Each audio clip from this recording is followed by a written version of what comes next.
সংসারে সচ্ছলতা ফেরানোর স্বপ্ন নিয়ে পাড়ি জমিয়েছিলেন সৌদি আরবে।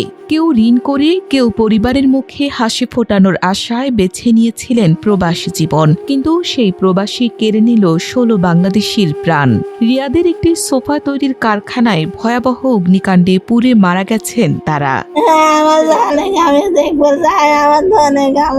নিহতদের মধ্যে ১৩ জনের বাড়ি নওগাঁয়। এর মধ্যে ১২ জন আত্রাই উপজেলার এবং একজন নওগাঁ সদর উপজেলার বাসিন্দা। এছাড়া নাটোরের নলডাঙ্গার ৩ জন এবং রাজশাহীর বাগমারার একজন রয়েছেন নিহতদের তালিকায়। বেলা ৪টার দিকে কারখানাতে আগুন ধরেছে, আগুন ধরে মারা গেছে। এখন আমরা চাই লাশটা যাতে রোববার স্থানীয় সময় দুপুর 12:30টার দিকে রিয়াদের মানফুয়া এলাকায় একটি সোফা তৈরির কারখানায় হঠাৎ আগুন লাগে। মুহূর্তে আগুন ছড়িয়ে পড়লে কারখানার ভেতরে আটকা পড়েন কর্মরত বাংলাদেশিরা। আগুনের ভয়াবহতায় প্রাণ হারান ১৬ বাংলাদেশি। নাটোরের নলডাঙ্গার ৩ যুবক, ৩৫ বছরের শামীম হোসেন, ৩০ বছরের সাব্বির আহমেদ শুভ এবং ২৫ বছরের রবিউল আওয়াল হৃদয়ও ফিরলেন না আর।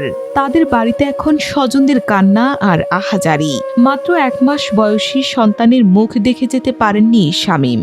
আর ২ বছর আগে বিয়ে করা সাব্বির ও স্ত্রীর সঙ্গে সংসার করার সুযোগ পাননি। পরিবারের অভাব ঘোচাতে ঋণ করে বিদেশে গিয়েছিলেন তারা। স্বপ্ন ছিল উপার্জনের টাকা দিয়ে পরিবারের কষ্ট দূর করবেন। কিন্তু এখন সেই পরিবারের কাঁধেই শোকের পাশাপাশি রয়ে গেছে ঋণের বোঝা। সবাই মিলে ঝিলে ঋণ পাতি করে আগে বিদেশ দিতে, বাপে অক্ষম, কাজকর্ম করতে পারে না, কারেন্টের বেদে একরকম প্রতিবন্ধীর মতো। স্থানীয়রা জানান, দারিদ্র্যের সঙ্গে লড়াই করেই কয়েক বছর আগে সৌদি আরবে পাড়ি জমিয়েছিলেন এই যুবকেরা। একই কারখানায় কাজ করতেন তারা। আর এই ঘটনায় নওগাঁর গ্রামগুলোতেও নেমে এসেছে শোকের ছায়া। আপনজনদের মৃত্যুর খবরে কান্নায় ভেঙে পড়েছেন স্বজনরা। এই ১৭ জনের মধ্যে একজন বেঁচে আছে, বাকি ১৬ জন দুনিয়া ছেড়ে চলে গিয়েছে। ১৬টা ফ্যামিলি, তারা অসহায়।